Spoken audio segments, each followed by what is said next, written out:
अस्सलाम वालेकुम नाजरीन। ड्रामा से जाने जहां की नेक्स्ट एपिसोड में आप देखेंगे तैमूर और उसकी वालदा खुशी का पैगाम देने आ गई शहराम को कि मेरे बेटे की मंगनी हो चुकी है, इसलिए हम मिठाई लेकर आए हैं। मानूर ने हाँ कह दी है। यह सुनकर शहराम की तो हंसी गुल हो जाती है, वो वहीं पर साकित रह गया। और ऐसे में शहराम की सौतेली वालदा तो सुख का सांस लेती है कि चलो अच्छा हुआ, मुझे मजीद तगो-दो नहीं करनी पड़ेगी और ना ही चालें चलनी पड़ेंगी कि किस तरह से इस मानूर को शहराम से दूर करूं। जबकि दूसरी जानिब मानूर, जिसने दिल पर पत्थर रखकर तैमूर के लिए हाँ कही है, ऐसी फोन पर बात हुई तो उसने तो कह दिया। कभी कभार हमारी खुशियां दूसरों के लिए तकलीफ और मायूसी का बाइस बन जाती हैं। शहराम ने अपने रिश्तों का ख्याल रखा और मैंने अपने रिश्तों के लिए खुशी, वरना ना इतनी खुदगर्ज मैं हूँ और ना ही शहराम। अब शहराम जो कि बहुत ज्यादा उदास है, किश्वर बेगम ने उसे इस तरह से बैठे हुए देखा तो उसके पास आ गई, क्योंकि वो तो अंदर ही अंदर से बहुत खुश हैं, मगर उससे झूठी हमदर्दी भी तो जतानी है। तो शहराम भी अपनी सौतेली वालदा से कह देता है। शायद उसको मालूम हो गया था कि मैं कितनी ऊंचाई पर हूँ और वो जमीन पर रहने वाली, तो ये किश्वर बेगम उसे झूठी हमदर्दी जताती हैं। फिर अगले ही दिन जैसे ही शहराम और मानूर की स्कूल में मुलाकात होती है तो शहराम इस रिश्ते के मुतालिक उससे पूछता है, आप खुश तो है ना? तो मानूर मुंह पे झूठ बोल देती है कि हाँ वो बहुत खुश है। मगर ये तो शहराम है जिसने मानूर से इजहार करने में इतनी देर कर दी, या यूं कहें इजहार करने की उस पर हिम्मत ही ना हुई कि कहीं वो मानूर को खोई ना दे।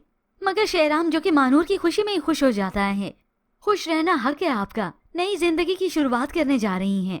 हकीकत में दिल ही दिल में तो मानूर भी टूट चुकी है। उसने बहुत मजबूर होकर तैमूर के लिए हाँ कही है। अब मानूर शहराम को उसका दिया हुआ तोहफा भी लौटा देती है और वहीं से जैसे अजनबी होकर ही चली गई। और शहराम बहुत उदास होता है, चाहे चांद हो या फिर वो, दिल ने हमेशा चाहा ही वही है जो मेरी पहुंच से दूर हो। यूं ही मानूर तो चली गई, मगर शहराम को बहुत उदास कर जाती है। और इस सब के बाद तो सच में मानूर भी बहुत ज्यादा उदास हो जाती है। अब बहन ही है जिसे सब कुछ मालूम है, अपने वालिदैन के पास जाकर साफ कह देती है, आप लोग उनकी हाँ को उनकी खुशी मत समझें। मानूर आप ही ने मजबूर होकर इस रिश्ते के लिए हाँ कही है, लेकिन वो इस रिश्ते के लिए दिल से राजी नहीं है। ये सुनकर तो वालिदैन भी परेशान हो जाते हैं, लेकिन वो भी बहुत ही मजबूर हो चुके हैं। जानते हैं कि मानूर शहराम को पसंद करती है, मगर शहराम उनकी पहुंच से बहुत दूर है, एक नामुमकिन सा नाता है।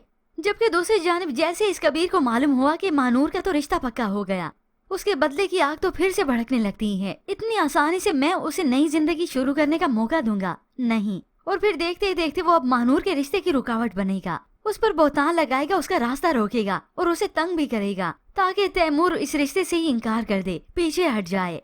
मगर इस कबीर की खसलत को तो अच्छे से टक्कर दे सकता है ये शहराम ही, जो कि व्यूअर्स आने वाली एक साथ में देगा भी। सारे गांव वालों के सामने ये इसे धोकर रख देगा। यूं इस कबीर की औकात उसके हाथ में ही आ जाएगी।